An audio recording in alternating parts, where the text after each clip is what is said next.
In today's video, I'm going to teach you how to download artifacts from Claude AI. Artifacts are the polished outputs Claude creates during a session, things like documents, code snippets, or visual mockups, packaged so you can save or reuse them.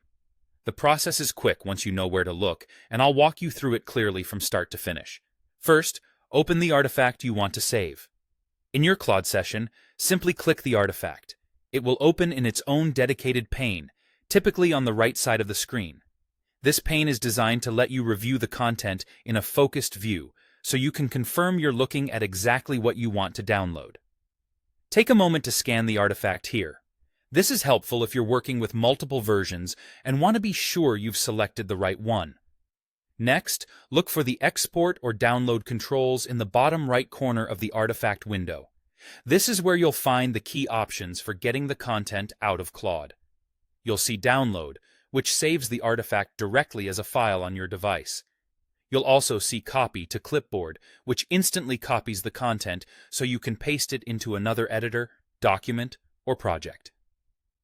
And there's View Underlying Code for artifacts that have code behind them, which is useful if you want to inspect or reuse the raw source.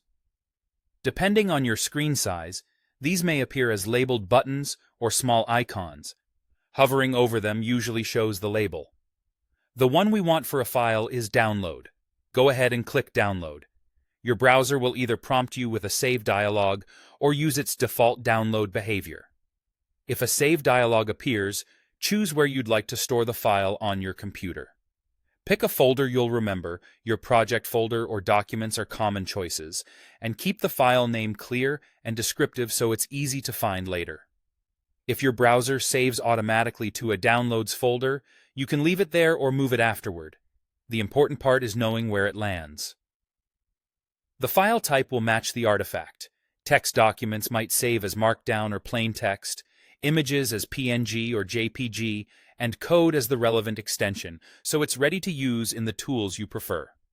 That's it. Open the artifact, find the export controls in the lower right, click Download, and choose a save location. With this simple flow, you can reliably capture your Claude outputs and keep your work organized for future use.